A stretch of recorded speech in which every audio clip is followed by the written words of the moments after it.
আল্লাহ তাআলার প্রিয় হাবিব মুহাম্মদ রাসূল। আল্লাহ তাআলার প্রিয় হাবিব মুহাম্মদ রাসূল। সবার আগে সৃষ্টি করলেন সৃষ্টি কুলের মূল নবীজি। আল্লাহ আল্লাহ লা ইলাহা ইল্লাহু আল্লাহ আল্লাহ আল্লাহু লা ইলাহা। তুফান আসবে যখন নবী গো আমার,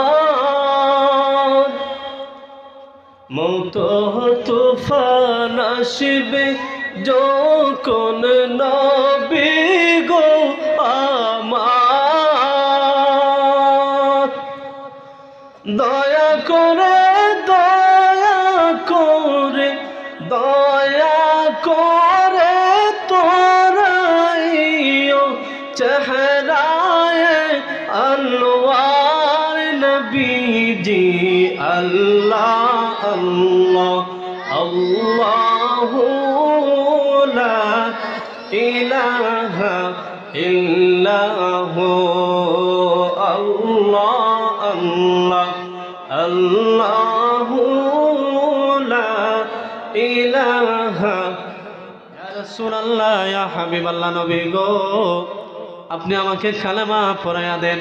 আল্লাহ রাসূল হাত মুবারক ধরে কালেমা পড়াইয়া দিলেন। আল্লাহ রাসূলের এই সাহাবী হয়ে গেল। এবার ওই রকম প্রশ্ন করলো, ইয়া রাসূলুল্লাহ, নবী গো আমার, ইয়া রাসূলুল্লাহ ইয়া হাবিবাল্লাহ, তাহলে এখন কি আমি সাহাবীদের সাথে যুদ্ধের ময়দানে যেতে পারবো? আল্লাহ রাসূল বলেন, না না, তুমি যে রাখা যে ছাগলগুলা এখনো তোমার অধীনে আছে, এই ছাগলগুলা তুমি তোমার মালিকের কাছে সমঝাইয়া দিয়ে আসো। রাখাল এবার যখন ছাগলগুলা নিয়া তার মালিকের কাছে সমঝাইয়া আবার যখন এই জায়গার মধ্যে ফিরে আসলো, আসার পরে দেখে যুদ্ধের ময়দান আর কাতার সোজা রয় নাই, যুদ্ধ শুরু হয়ে গেছে। ওই রাখাল তৎক্ষণাৎ তার কোনো লাইন টাইন না ধরে সাথে সাথে যুদ্ধে লেগে যায়। যুদ্ধ লেগে যখন আবার শেষ হয়ে যায়, আল্লাহ রাসূল বলেন, সাহাবী যাও, আমার কয়জন সাহাবী শহীদ হইল একটু দেখে নাও। আল্লাহ রাসূলের হুকুমে সাহাবায়ে আজমাইন যারা ছিল তারা লাশগুলা, শহীদের লাশগুলা গুনতেছিল। দেখা যায় আল্লাহ রাসূল সাল্লাল্লাহু আলাইহি ওয়াসাল্লাম একটা লাশ দেখতে পেলেন। ওই লাশের দিকে তাকাইয়া রাসূল সাল্লাল্লাহু আলাইহি ওয়াসাল্লাম হাসেন। সুবহানাল্লাহ, আল্লাহ রাসূল হাসতেছেন। সাহাবায়ে কেরাম প্রশ্ন করলো, ইয়া রাসূলুল্লাহ ইয়া হাবিবাল্লাহ, নবী গো আমার, সাহাবায়ে কেরামে তো শহীদ হইল, আপনাকে হাসতে দেখলাম না। এই রাখালের লাশ দেখে আপনি কি জন্য হাসেন? আল্লাহ রাসূল বলেন, ও আমার সাহাবায়ে কেরাম, এই রাখালের লাশ দেখে আমি রাসূল হাসি না, স্বয়ং আমার আল্লাহ ওই রাখালের শহীদ হওয়া দেখে হাসে। সুবহানাল্লাহ। ঐতিহ্যবাহী রামচন্দ্রপুর ঘাটের বাজার বাইতুল আমান জামে মসজিদের উদ্যোগে বার্ষিক ওয়াজ ও দোয়া মাহফিলে উপস্থিত সম্মানিত সভাপতি মণ্ডলী, আজকের মাহফিলের সভাপতি মণ্ডলী জনাব নাহিদ আহমেদ তরফদার, চেয়ারম্যান ৩ নং মুন্সিবাজার ইউনিয়ন, জনাব জুয়েল আহমদ বিশিষ্ট সমাজসেবক মৌলভীবাজার, জনাব চন্দু মিয়া সাহেব রামচন্দ্রপুর, জনাব বশির মিয়া সাহেব রামচন্দ্রপুর। বারাকাল্লাহু ফি হায়াতিহি ওয়া ইলমিহি, সবাই বলুন আমিন। আজকের মাহফিলে যিনি প্রধান অতিথির আসন অলঙ্কিত করবেন, মোটামুটি সিলেট বিভাগের মধ্যে যাকে এক নামে সবাই চিনে, শ্রোতা নন্দিত বক্তা হযরত মাওলানা নুরুল আমিন আনোয়ারী সাহেব রবির বাজার, বারাকাল্লাহু ফি হায়াতিহি ওয়া ইলমিহি, সবাই বলুন আমিন। আজকের মাহফিলে যিনি প্রধান আকর্ষণ হিসাবে বয়ান করবেন, উদীয়মান তরুণ বক্তা মিজানুর রহমান আজিজি আল কাদরি সাহেব বিবারিয়া, বারাকাল্লাহু ফি হায়াতিহি ওয়া ইলমিহি, সবাই বলুন আমিন। আজকের মাহফিল পরিচালনায় অত্র মসজিদের ইমাম ও খতিব সাহেব হযরত মাওলানা হাফিজ ইকবাল হোসেন সাহেব সহ আজকের এই মাহফিলে বাদ জোহর থেকে নিয়ে পর্যন্ত যারা আলোচনা করেছেন, আলোচনা শুনেছেন, প্রত্যেককে যেন মহান আল্লাহ রাব্বুল আলামিন কবুল আর মঞ্জুর করে, সবাই বলুন আমিন। সম্মানিত উপস্থিতি, আজকের এই মাহফিলে আপনারা এসে খুশি না বেজার? এরকম মাহফিল আমাদের জন্য সামাজিকভাবে, রাষ্ট্রীয়ভাবে, আমাদের জন্য, আমাদের আহলে পরিবারের জন্য, যুব সমাজের জন্য, শিশু কিশোর বৃদ্ধর জন্য আল্লাহ তাআলার পক্ষ থেকে এক একটা নিয়ামত, যেই নিয়ামত আমরা যদি শুনতে পাই, সেই নিয়ামতের যদি অবলোকন আমরা করতে পারি, তাহলে দেখা যাবে আল্লাহর জমিনে ইসলামের বিষয়ে আমাদের কি আর কোনো মানুষের ধার কাছেও যাওয়া লাগতো না, যদি আমরা এরকম মাহফিলে এসে আমাদের মন প্রাণ উজাড় করে আল্লাহর কোরআন এবং হাদিসের কথা শুনতে পাইতাম। ঠিক কিনা? জোরে বলুন ঠিক কিনা? কারণ আমাদের এই সমস্ত জিনিসগুলোর মধ্যে থেকে আমাদের ভালো লাগে না।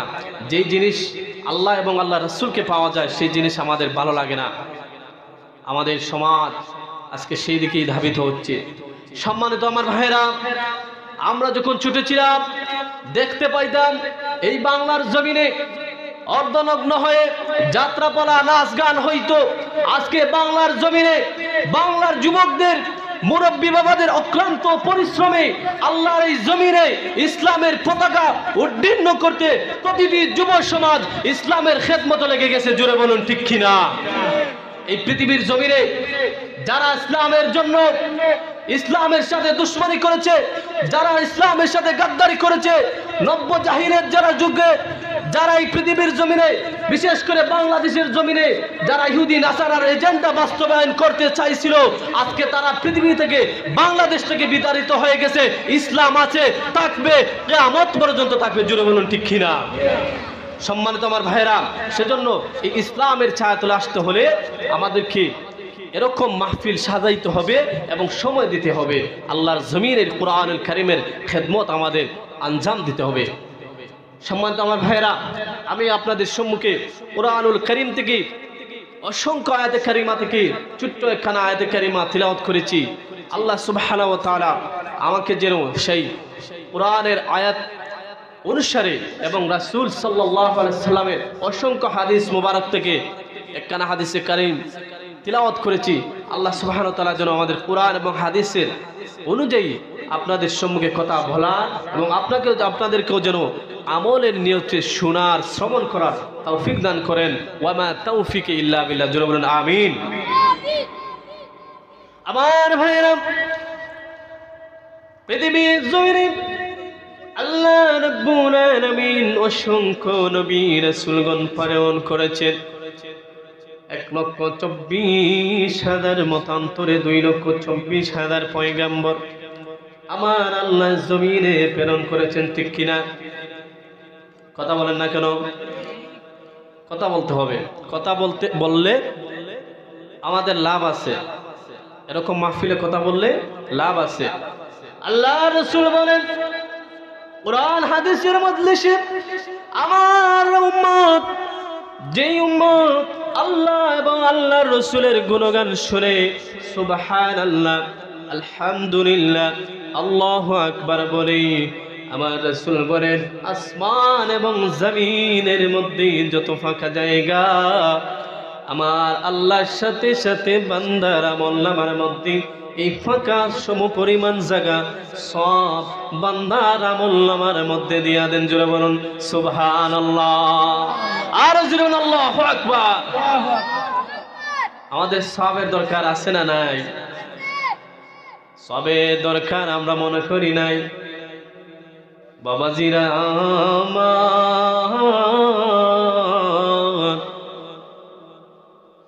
যখন এই দেহের মধ্যে প্রাণ চলে যাবে রে, যখন ওই 3.5 হাত কবরের মধ্যে আমাদেরকে রাখবে, আল্লাহ রাসূল বলেন কোন মানুষের জন্য কবরটা হবে জাহান্নামের গাড়া, কোন মানুষের জন্য হবে কবরটা জান্নাতের বাগান। সুবহানাল্লাহ। যেই কবরে আমাদেরকে থাকতে হবে, সেজন্য আমরা সুবহানাল্লাহ, আলহামদুলিল্লাহ, আল্লাহু আকবার বলতে রাজি আছি না নাই? জোরে বলবেন।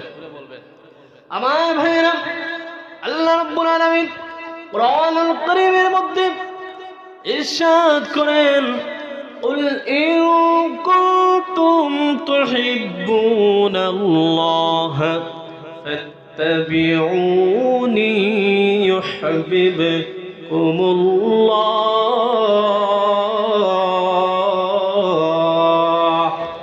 আর জোরে বলুন আল্লাহু আকবার।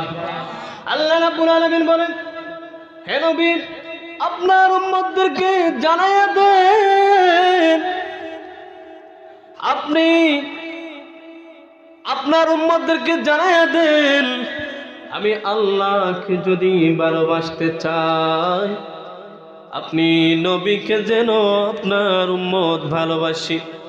যদি আপনি নবীকে ভালোবাসে রে, আমি আল্লাহকে ভালোবাসা হয়ে যায়। সুবহানাল্লাহ। এই নবীকে ভালোবাসার দরকার আছে না নাই? আজ জোরে বলুন আছে না নাই? একটু জবান খুলে পড়ুন ইয়া রাসূলুল্লাহ, আর জোরে বলেন ইয়া হাবিবাল্লাহ। এই নবীকে ভালোবাসলে কি লাভ হয়? সাহাবায়ে কেরাম আল্লাহর নবীকে কেমন ভালোবাসতো? হযরত আবু বকর সিদ্দিক রাদিয়াল্লাহু তাআলা আনহু আল্লাহ রাসূলের হিজরতের সময় হযরত আবু বকর যখন বিশাল পাহাড় সামনে অবস্থিত, আল্লাহ রাসূল হাঁটতে হাঁটতে ক্লান্ত হয়ে গেছেন। আবু বকর চিন্তা করলেন রাসূল ক্লান্ত হয়ে গেছে, আল্লাহ রাসূল আর হাঁটতে পারবে না। নিজ কাঁধের মধ্যে আমার রাসূলকে আবু বকর রাদিয়াল্লাহু তাআলা নিয়ে তুলে নিয়েছেন। সুবহানাল্লাহ। কি মহব্বত দেখেন।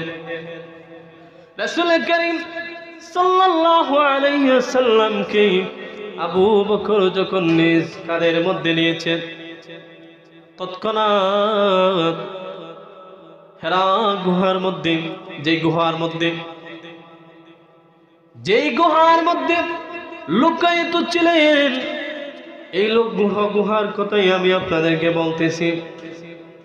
আল্লাহ রাসূলের সাহাবী আবু বকর দেখলেন সামনে যদি অগ্রসর হয় আমাদেরকে কাফির কুফাররা ধরে ফেলবে, কাফির কুফাররা আক্রমণ করে ফেলবে। গুহা দেখলেন, গুহার মধ্যে যখন হযরত আবু বকর সিদ্দিক রাদিয়াল্লাহু তাআলা আনহু ঢুকতে চাইলেন, দেখা গেল বিভিন্ন মাকড়সার জালে বুনা এই গর্তের মধ্যে বিশাল বনে জঙ্গলে একত্রিত বিশাল বিশাল গর্ত দেখা যায়। হযরত আবু বকর সিদ্দিক রাদিয়াল্লাহু তাআলা আনহু এবার আল্লাহ রাসূলকে বললেন, ইয়া রাসূলুল্লাহ, হাবিব আল্লাহ নবী গো, আমি আবু বকরের জীবন উৎসর্গ করে দিতে পারি, কিন্তু আপনি নবীকে আমি একটা পোকামাকড়ের কামড়ও আমি আবু বকর জীবিত থাকতে দিতে পারি না। সুবহানাল্লাহ। আবু বকর সিদ্দিক রাদিয়াল্লাহু তাআলা আনহু বলেন, ইয়া রাসূলুল্লাহ, আপনি এখানে দাঁড়ান, আমি আগে পরিদর্শন করি এই গর্তের মধ্যে কি আছে। গর্ত যখন মধ্যে যখন ঢুকলেন দেখলেন বিভিন্ন ছোট ছোট গর্ত দেখা যায়। আবু বকর সিদ্দিক রাদিয়াল্লাহু তাআলা আনহু এবার আল্লাহ রাসূল সাল্লাল্লাহু আলাইহি সাল্লামকে প্রবেশ করানোর পূর্বে আবু বকর মাথার পাগড়ি মুবারক খুললেন। পাগড়ি মুবারক খুলে টুকরো টুকরো করে গর্তগুলার মধ্যে দিয়ে দিলেন।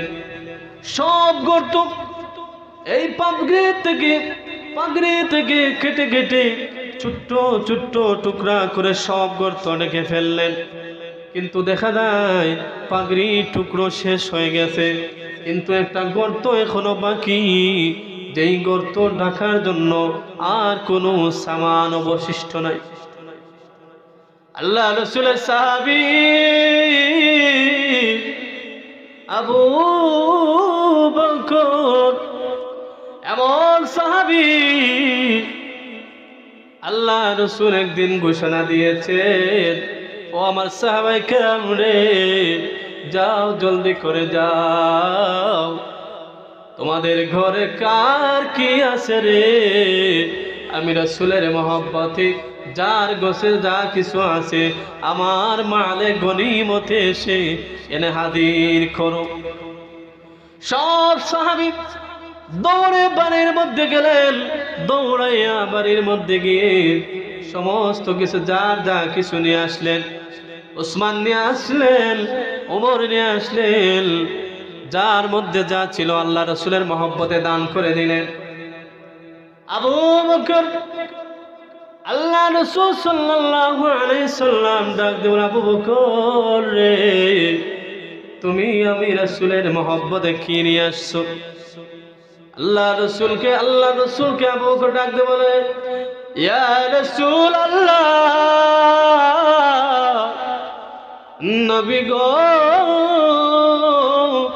ইয়া রাসূল আল্লাহ, ইয়া হাবিব আল্লাহ, নবী গো, আমি ঘরের মধ্যে থেকে সব কিছু নিয়ে আসছি, একমাত্র আমার ঘরে এখন আল্লাহ এবং আল্লাহর রাসূল ছাড়া আর কোন জিনিস অবশিষ্ট নাই। সুবহানাল্লাহ। আর মহব্বতে বলেন আল্লাহু আকবার। এরকম সাহাবী ছিলেন হযরতে আবু বকর সিদ্দিক। নবীর মহব্বতে ঘরের মধ্যে একটা জিনিসও রাখে নাই। কিন্তু আমাদের এখনকার সমাজে দেখা যায় কোনো মানুষ যদি এই ওয়াজ মাহফিলের চাঁদার জন্য যায়, তাহলে ঘরে অনেক কিছু টাকার পরে বলবে নাই। ভালো কাজের জন্য যদি আপনি কোনো চাঁদা কালেকশনের জন্য যান, দেখা যাবে আমাদের সব কিছুই আছে, কিন্তু আমরা আল্লাহর রাস্তায় দিতে রাজি না। এই যে আল্লাহর রাস্তায় দিতে রাজি না, ময়দানে মহাশরে একদল মানুষ, হাদিস শরীফের মধ্যে আসছে, একদল মানুষ আল্লাহ রাসূল সাল্লাল্লাহু আলাইহি ওয়াসাল্লাম যখন মেরাজুন নবীতে গেছিলেন, তখন আল্লাহ রাসূল দেখতে পেলেন একদল মানুষের পেট বিশাল উহুদ পাহাড় পরিমাণ পেট তাদের হয়ে গেছে। এই পেটের মধ্যে তারা গড়িয়ে গড়িয়ে জাহান্নামের দিকে অগ্রসর হচ্ছে, ময়দানে মহাশরের দিকে অগ্রসর হচ্ছে। আল্লাহ রাসূল বললেন, ও আমার ভাই জিবরাইল, এদের পেট এত মোটা কেন? এদের পেটের মধ্যে কি? আল্লাহ রাসূলকে ডাক দিয়ে বলেন, জিবরাইল আলাইহিস সালাম ডাক দিয়ে বলেন, ইয়া রাসূলুল্লাহ, ইয়া হাবিবাল্লাহ, নবী গো, এই সমস্ত ব্যক্তি হচ্ছে তারা যারা দুনিয়ার জমিনে শুধু মাল তাদের জমা করত, আল্লাহ রাস্তায় দান করত না, তাদের পরিবার পরিজনদেরকেও খাওয়াইতে তারা কিপটামি করত, বখিনি করত। ওই সমস্ত মানুষের সম্পদগুলি আজকে সাপ বিচ্ছুকে পরিণত হয়ে তাদের পেটের মধ্যে বাসা বেঁধেছে, আর তাদের পেটটা আজকে উহুদ পাহাড় পরিমাণ এত বড় পেট তাদের হয়ে গেছে। নাউজুবিল্লাহ। এরকম প্রত্যেকটা মানুষ যারা মাল তাদের সম্পদ জমা করবে, আল্লাহ রাস্তায় দান করবে না, এমনকি নিজের ছেলে মেয়েদেরকেও খাওয়ায় না, কিপটামি করে বাখিলি করে, তাদের পেট এভাবে সাপ বিচ্ছুকে ভরবে। হাজিরিনে কেরাম, যে কথাটি বলতেছিলাম, আল্লাহ রাসূলের সাহাবী কেমন ভালোবাসতেন আল্লাহ রাসূলকে। হযরত আবু বকর সিদ্দিক যখন দেখলেন এই গর্তটা ঢাকার মতো কোনো কাপড় অবশিষ্ট নাই, আল্লাহ রাসূল বললেন, ইয়া রাসূলুল্লাহ, আপনি ভিতরে প্রবেশ করুন। রাসূল সাল্লাল্লাহু আলাইহি সাল্লাম ভিতরে প্রবেশ করলেন। আবু বকর সিদ্দিক তার হাত, তার পায়ের বুড়ি আঙ্গুলিটা এই গর্তের মুখের মধ্যে এভাবে ঢেকে আল্লাহ রাসূল সাল্লাল্লাহু আলাইহি সাল্লামকে নিজ উরুর মধ্যে, আল্লাহ রাসূল সাল্লাল্লাহু আলাইহি সাল্লামের মাথা মুবারক, আল্লাহ রাসূলের মাথা মুবারক নিজ উরুর মধ্যে রেখে আল্লাহ রাসূল বললেন, ইয়া রাসূলুল্লাহ, ইয়া হাবিবাল্লাহ, নবী গো, আপনি আমার উরুর মধ্যে মাথা মুবারক রেখে আপনি আরাম করুন, আরাম ফরমান। আল্লাহ রাসূল যখন আবু বকরের উরুর মধ্যে মাথা রেখে ঘুমাইতেছেন, নিশ্চিন্তে ঘুমাইতেছেন, যে আবু বকরের কাছে আল্লাহ রাসূল থাকলে নিরাপদ, আল্লাহ রাসূল সেই আবু বকরের পায়ের মধ্যে, উরুর মধ্যে মাথা মুবারক রেখে ঘুমাইতেছেন। যখন গর্তের মধ্যে ছিল সাপ, গর্তের মধ্যে যখন সাপ ছিল, সাপটা যখন আবু বকরের বুড়ি আঙ্গুলের জন্য বাইর হইতে পারে না, আবু বকর রাদিয়াল্লাহু তাআলা আনহুকে একটা সুবল দিল, কামড় দিল। আমাদের সমাজে যদি কেউ এরকম হইতো তাহলে দেখা যাইতো যত বড় বুজুর্গ হন না কেন, পীর হন না কেন, যদি মাথার মধ্যে, পায়ের উরুর মধ্যে মাথা মোবারক দিয়ে ঘুমাইতেন আর এরকম গর্তের মধ্যে পাও রাইখা ঘুমাইতেন, আর সাপ, বিষাক্ত সাপ যখন সুবল দিত তখন উঠে দৌড় দিত, ঠিক কিনা? দৌড়াইতো কি দৌড়াইতো না? দৌড়াইতো।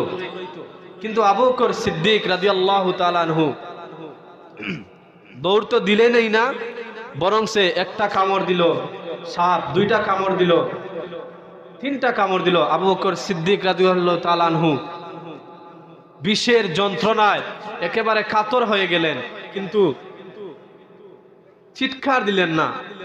চিৎকার না দেওয়ার কারণ হচ্ছে, যদি আমি চিৎকার দেই তাহলে আমার রাসূল সাল্লাল্লাহু আলাইহি সাল্লামের ঘুম ভেঙে যাবে, আল্লাহ রাসূল সাল্লাল্লাহু আলাইহি সাল্লাম কষ্ট পাবেন। সেজন্য আবু বকর সিদ্দিক আর চিৎকার দেন নাই। কিন্তু মানুষের শরীরে যখন বিষের ব্যথা শুরু হয় তখন এই মানুষগুলি কি আর টিকতে পারে? টিকতে পারে না। আবু বকর সিদ্দিক রাদিয়াল্লাহু তাআলা আনহু চোখের পানি ফেলে কাঁদতেছেন। যখন একটা ফোঁটা আবু বকরের এক ফোঁটা চোখের পানি যখন আমার রাসূল সাল্লাল্লাহু আলাইহি সাল্লামের গাল মুবারকের মধ্যে পড়ল, আল্লাহ রাসূলের ঘুম ভেঙে যায়। আল্লাহ রাসূল ডাক দিয়ে বলেন, আবু বকর রে,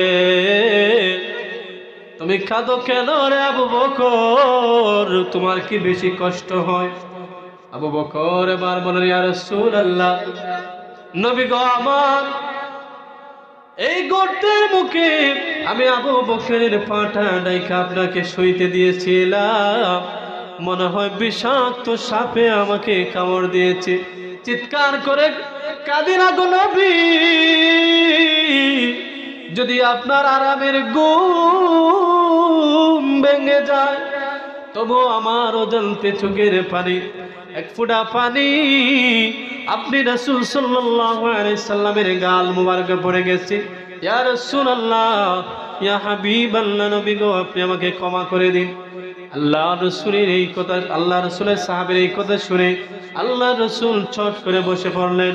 আল্লাহ রাসূল সাল্লাল্লাহু আলাইহি সাল্লামের মুখে থুতু মুবারক যে স্থানে বিষাক্ত সাপে সবল মেরেছে, ওই স্থানে সাথে সাথে থুতু মুবারক লাগানো হয়। আল্লাহ রাসূল সাল্লাল্লাহু আলাইহি সাল্লামের থুতু মুবারক লাগাইতে দেরি হয়, আবু বকরের বিষ প্রক্রিয়া ধ্বংস হইতে সময় লাগে না। সুবহানাল্লাহ। আর জোরে বলেন আল্লাহু আকবার, আর জোরে বলেন আল্লাহু আকবার। আল্লাহ রাসূল সাল্লাল্লাহু আলাইহি সাল্লামের থুতু মুবারক সাথে সাথে লাগানোর সাথে বিষ প্রক্রিয়া শেষ। এবার আল্লাহ রাসূল ওই সাপ যখন গর্ত থেকে বের হয়, আল্লাহ রাসূল সাল্লাল্লাহু আলাইহি সাল্লামের কিতাব সাক্ষী দেয়, কিতাবের মধ্যে কিতাবের মধ্যে আসে আল্লাহর পক্ষ থেকে সাপের মুখের জবান আল্লাহ রাব্বুল আলামিন খুলে দেন। আল্লাহ রাসূল যখন জিজ্ঞাসা, ও দুষ্ট সাপ, তুমি কি জানো রে কার পায়ে তুমি সুবল দিয়েছো? যে আবু বকর আজকের এক রাত্রির সব যদি এক পাল্লার মধ্যে রাখা হয়, পৃথিবীর যত আল্লাহ রাসূলের যত উম্মতে মুহাম্মদী আছে, সমস্ত উম্মতে মুহাম্মদীর নেক আমল যদি এক পাল্লায় রাখা হয়, ওমরের নেকের পাল্লা ভারী হয়ে যাবে। সুবহানাল্লাহ। এক রাত্রের সওয়াব, উমরের এক হিজরতের এক রাত্রের সওয়াব এক পাল্লায় যদি রাখা হয়, আর পৃথিবীর সমস্ত উম্মতে মুহাম্মদীর সমস্ত নেক যদি এক পাল্লায় রাখা হয়, উমর হযরতে আবু বকরের এক রাত্রের সওয়াবের পাল্লা ভারী হয়ে যাবে। সুবহানাল্লাহ।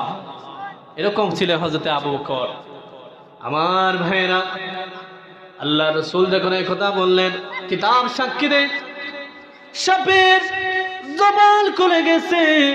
সাপ দেব, ইয়া রাসূলুল্লাহ, ইয়া হাবিবাল্লাহ, নবী গো,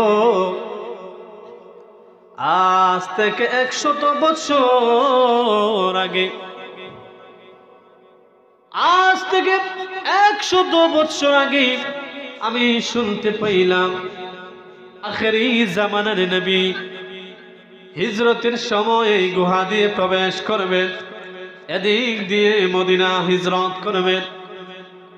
আমি তাফসীর শুনে তখন আমি আল্লাহর কাছে বলছিলাম, আল্লাহ গো, আমাকে ততদিন পর্যন্ত বাঁচিয়ে রাখিও যতদিন পর্যন্ত না আমি আখেরি জামানার নবী মুহাম্মদ সাল্লাল্লাহু আলাইহি সাল্লামের সাথে সাক্ষাৎ না হয়। সুবহানাল্লাহ।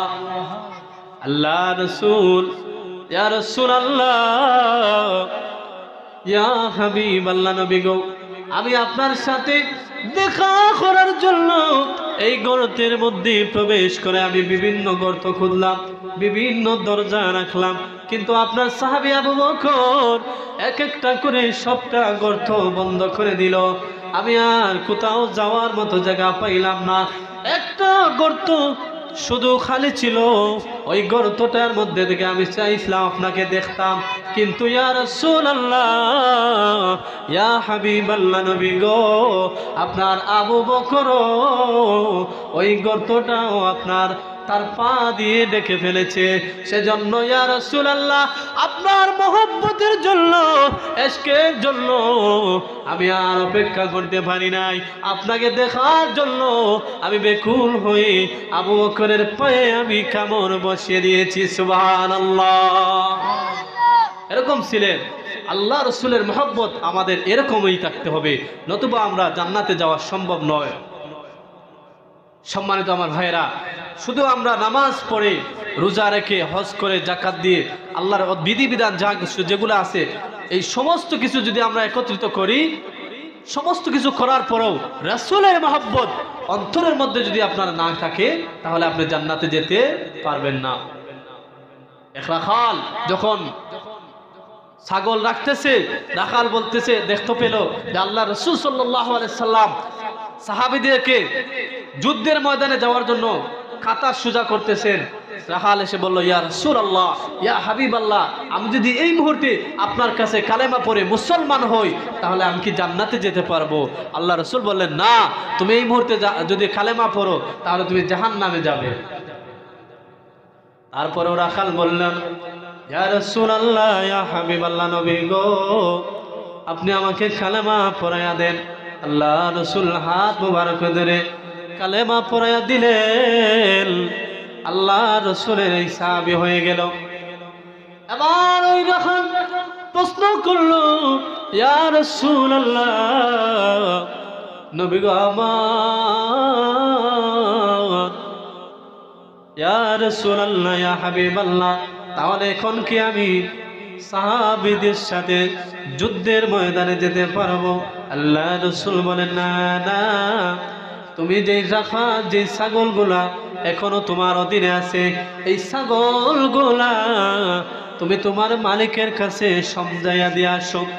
রাখাল এবার যখন ছাগলগুলা নিয়া তার মালিকের কাছে সমঝাইয়া আবার যখন এই জায়গার মধ্যে ফিরে আসলো, আসার পরে দেখে যুদ্ধের ময়দান আর খাতার সোজা রয়ে নাই, যুদ্ধ শুরু হয়ে গেছে। ওই রাখাল তৎক্ষণাৎ তার কোনো লাইন টাইন না ধরে সাথে সাথে যুদ্ধে লেগে যায়। যুদ্ধ লেগে যখন আবার শেষ হয়ে যায়, আল্লাহ রসুল বলেন, সাহাবী যাও, আমার কয়জন সাহাবী শহীদ হইল একটু দেখে নাও।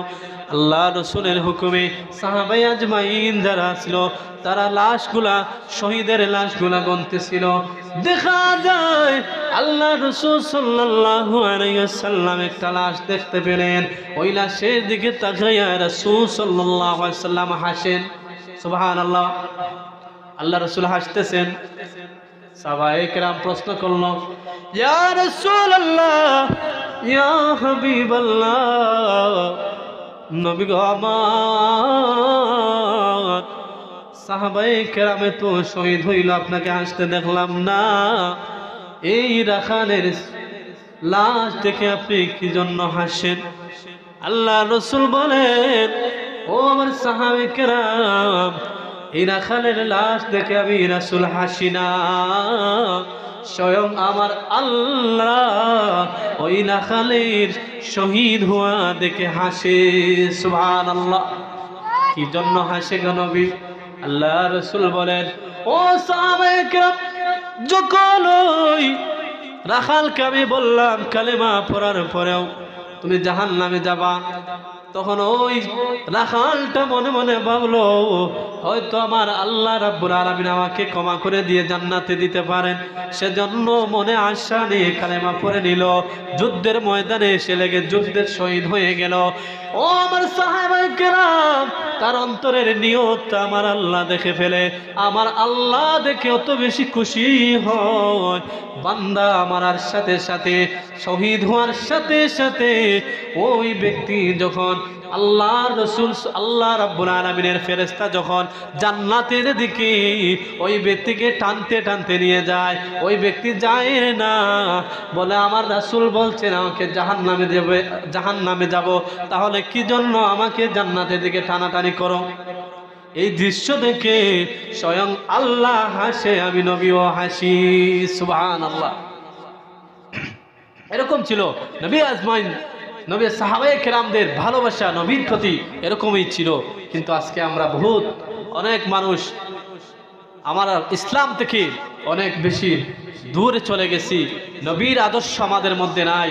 আল্লাহ রাব্বুল আলামিন, আল্লাহ রাসূল সাল্লাল্লাহু আলাইহি সাল্লাম বলছেন, লা তা'তা লি মাখলুকিন মা'সিয়াতিন ফিল খালিক। আল্লাহ এবং আল্লাহ রাসূলকে সন্তুষ্টি করার জন্য মা বাবার কথা যদি আপনি শুনেন তাহলে হারাম, বউয়ের কথা শুনেন তাহলে হারাম, এমনকি দুনিয়ার মধ্যে যত পীর সাহেব আছে সমস্ত পীর সাহেবের কথা মানা হারাম। আপনারা বুঝতে পারেন নাই, আল্লাহ রাসূল বলেন লা তা'তা লি মাখলুকিন মা'সিয়াতিন ফিল খালিক, অর্থাৎ আল্লাহ এবং আল্লাহ রাসূলকে বেজার করে দুনিয়ার কোনো মানুষের কথা মানা হারাম।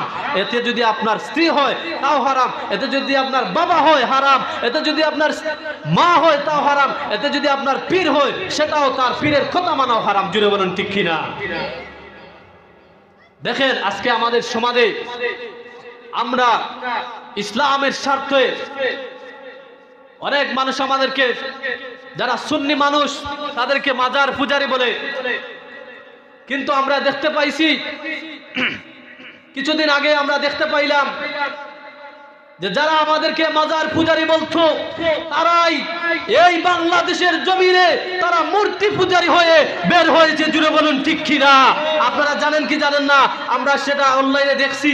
যারা আমাদেরকে, আমরা ওলিদের মাজার জিয়ারত করি, এই জিয়ারত করাকে যারা মাজার পূজারী বলে আমরা দেখতে পাইছি, আজকে তারাই সেই এই মন্দিরে গিয়ে তারা মূর্তি পূজার করে, মূর্তির মন্ত্র পড়ে তারাই মূর্তি পূজক হয়ে গেছে। জুড়ে বলুন ঠিক কিনা? এরকম মুসলমান আমরা হতে চাই কি চাই না? এরকম মুসলমান আমরা হতে চাই না, আমরা ওলি আল্লাহ প্রেমিক মুসলমান হতে চাই। জুড়ে বলুন ঠিক কিনা? আমার ভাইয়েরা, সেজন্য আমরা এই পৃথিবীর জমিনে যতদিন বাঁচবো আল্লাহ এবং আল্লাহ রসুলের ওলি আল্লাহর পথে আমরা চলবো। জুড়ে বলুন ঠিক কিনা? একটু মহব্বতে পড়েন আল্লাহুম্মা সাল্লি আলা সাইয়্যিদিনা নাবিয়ানা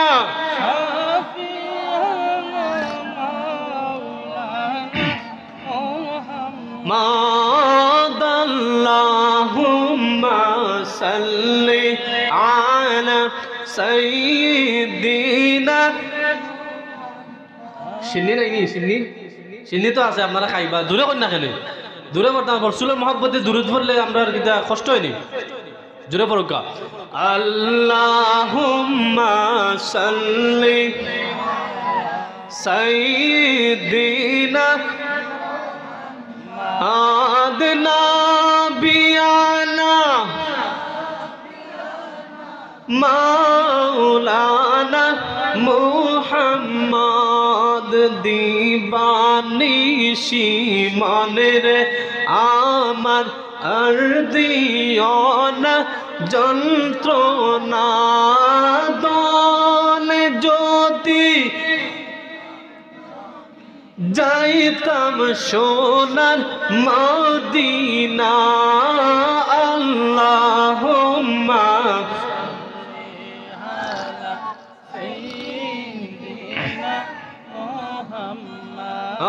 আদনা বিয়ানা শাফিয়ানা মাওলানা। আমার ভাইরা বন্ধুরা রে, মুসলমানের মধ্যে আমাদের বৈশিষ্ট্য থাকতে হবে। যেমনি ভাবে আমার রাসূলকে মহব্বত করতে হবে। পৃথিবীর জমিনে আপনি আপনার মা বাবাকে সবচেয়ে, গতকালকে আমাকে একজন প্রশ্ন করলো, যাদের মা বাবা জমিনে আছে তারা কি ওলি আল্লাহর মুরিদ হতে পারে? মানে পীর সাহেব, যারা আমরা পীর মুরিদি বিশ্বাস করি, প্রশ্ন করছে যে যাদের মা বাবা আছে তারা কি বায়াত হতে পারবে, মানে ওলি আল্লাহর সান্নিধ্যে গিয়ে মুরিদ হতে পারবে কিনা। দেখেন, মা বাবার ঊর্ধ্বে পৃথিবীর জমিনে আর কেউ নাই।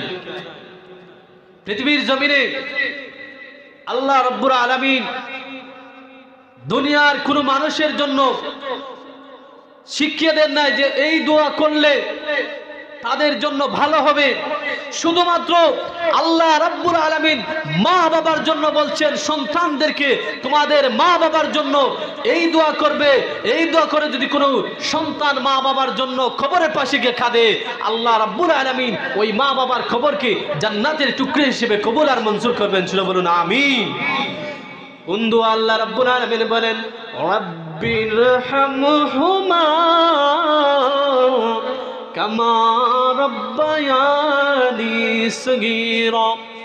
আল্লাহ রাব্বুল আলামিন শিখিয়ে দেন রে, ও পৃথিবীর সন্তানেরা, তোমরা দোয়া করবা, আল্লাহ গো পৃথিবীর জমিনে আমি যখন আমার মায়ের গর্ভে থেকে ভূমিষ্ঠ হয়েছিলাম, আমার মা বাবা আমাকে যেইভাবে লালন পালন করেছি, শৈশবে যেইভাবে লালন পালন করেছি, আল্লাহ গো কবরের মধ্যে আমার মা বাবাকে তুমি আল্লাহ সেইভাবে লালন পালন করো।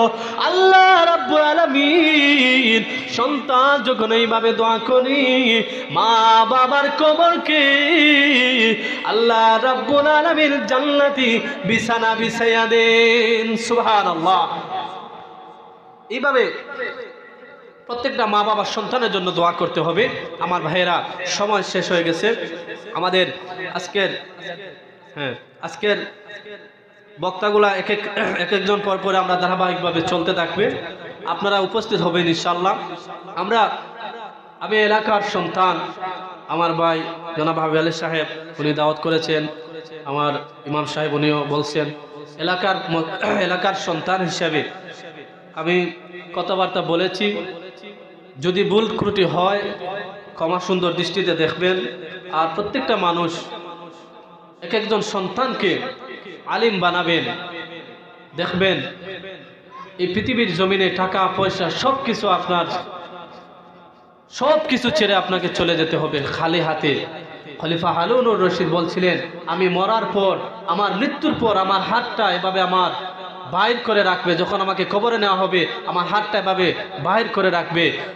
মুফাসসিরিনে কেরাম, তারা হাদিস যারা ফুকায়ে কেরাম আছে তারা বলছে, এটার ব্যাখ্যা হচ্ছে যে খলিফা হারুনুর রশিদ মানুষকে, পৃথিবীর মানুষকে দেখাই দিয়েছেন, ও পৃথিবীর মানুষ, যেই সম্পদ, যেই দেন দৌলত নিয়ে তুমি এতদিন গর্ব করেছো, যে সম্পদ তুমি অর্জন করেছো, দেখো আমি বাদশাহ হয়ে হারুনুর রশিদ আজকে কবরে খালি হাতে যাইতেছি, আমি হারুনুর রশিদের হাতে কোনো কিছু নাই। সুবহানাল্লাহ। শিক্ষা আমাদের জন্য। সেজন্য আমার ভাইরা, প্রত্যেকটা মানুষ এক একজন সন্তানকে আলিম বানাবেন, হাফিজে কুরআন বানাবেন। দেখবেন কবরের পাশেও একদিন গিয়ে আপনার দোয়া করবে। একবার দোয়া করার কারণে আল্লাহ যদি কবুল করে নেয়, আপনার কবরকে আল্লাহ জান্নাতুল ফেরদাউস নসিব করবেন। বিশেষ করে দেখেন আমার দাদা মরহুম হরমুজুল্লাহ সাহেব, যখন আমি কোরআন শরীফ সর্বপ্রথম সবক নেই, তখন আমার দাদা কোরআন শরীফটা বাজার থেকে এনে বলছিলেন, দাদা ভাই এই কোরআন শরীফটা আমি আমার পক্ষ থেকে হাত দিয়ে দিলাম, যতদিন কোরআনটা পড়বা ততদিন যেন আমার জন্য তুমি দোয়া করো। আজকে আমি যতক্ষণই কোরআন বার করি, কোরআন পড়ি, আমার দাদার কথা মনে হয়, আমার দাদার জন্য আমি দোয়া করতে বাধ্য হই। সুবহানাল্লাহ। এরকমই আজকে আমার দাদা যেভাবে আমাকে কোরআন শরীফ হাত দিয়ে বলছিলেন, এই কোরআন পড়ার কারণে আজকে তার কবরের মধ্যে সওয়াব যাচ্ছে, ঠিক তেমনিভাবে আপনার সন্তানকে যখন আপনি কোরআনের শিক্ষা দিবেন, সহিহ শুদ্ধ কোরআনের শিক্ষা দিবেন, কবরে যাওয়ার পরেও আপনার সেই সন্তান আপনার জন্য কোরআন পড়ে দোয়া করবে, আর এর উসিলায় আল্লাহ আপনাকে ক্ষমা করে দিবেন। সুবহানাল্লাহ। আবার ভাইরা, আমি মিলাদ পড়ে দোয়া করে শেষ করব, তাই যারা বাইরে আছেন একটু মিলাদে শরীক হবেন।